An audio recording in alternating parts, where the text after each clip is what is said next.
So what happened last night? We had an annual general meeting and there was a motion of confidence in me tabled by my officers. And they did that because they had received representations from people who wanted to table a motion of no confidence, but that was out of order because it had been because of the way it was tabled, and the person who tabled it was in fact not a member of the association at the time they had done so.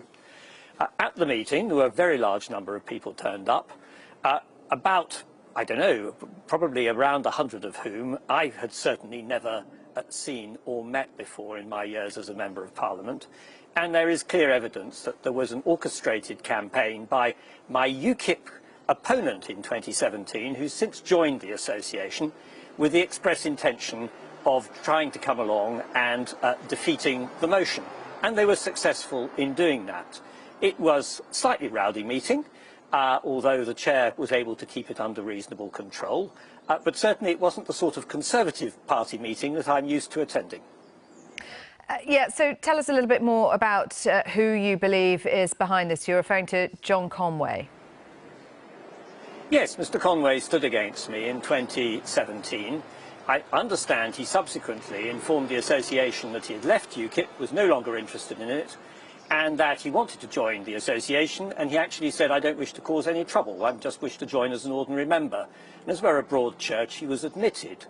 But the evidence, I think, is pretty plain that he organised both bringing members into the association and also organised preliminary meetings prior to this AGM taking place for the express single purpose of coming to defeat the motion of confidence in me.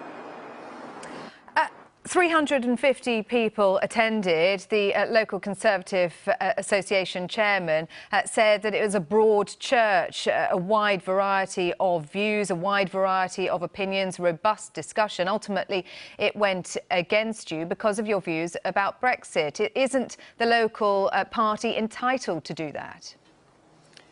I should emphasise that the local association is fully entitled to express its views.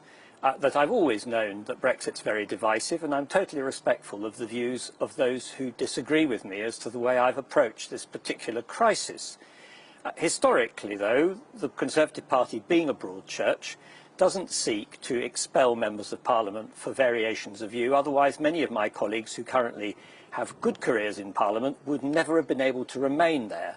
So this is rather unusual, and it has to be seen also against two backgrounds. One, 1,100 members of the association in total, so many of course weren't there.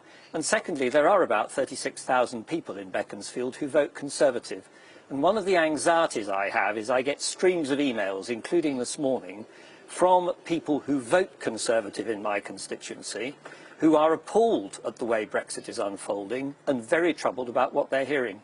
And I fear very much that if the party isn't able to get to grips with this problem and simply becomes a single-issue groupuscule, then our ability to win elections in future is going to be very limited.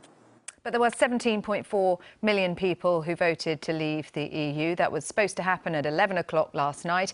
It hasn't happened, and the feeling is that you are behind moves to frustrate it.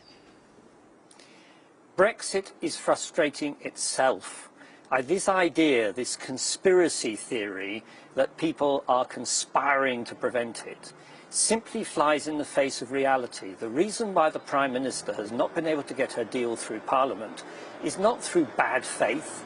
It's because of the fact that the deal, when it's examined, whether by Leavers or Remainers, looks and points to an utterly second-rate relationship for our future with Europe and our future as a country compared to remaining in. Indeed, some of my ERG colleagues have even admitted themselves they prefer to remain than have such a deal. Now, the Prime Minister's been doing her best. Of course she has.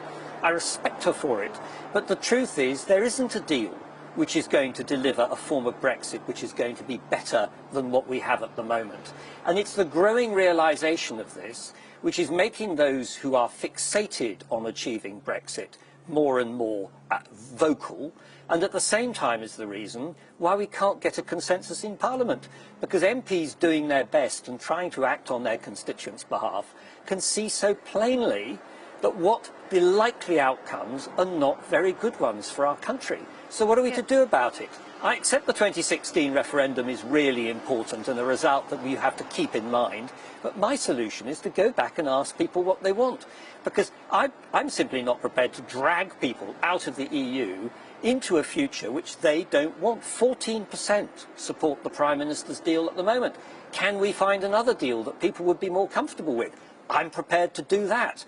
But what I'm not prepared to do is to sign off the country's future and drag it to a destination that, on the face of it, people don't want. In terms of what's next for you personally, Dominic Grieve, George Osborne, the former Chancellor, has tweeted that the Conservative Party head office could intervene and suspend the local party. Have you had any conversations with CCHQ? I would be very concerned if the local party was suspended. My officers are right-thinking and extremely good people, and the association is run by very good people. So I've always had, it's a functioning association.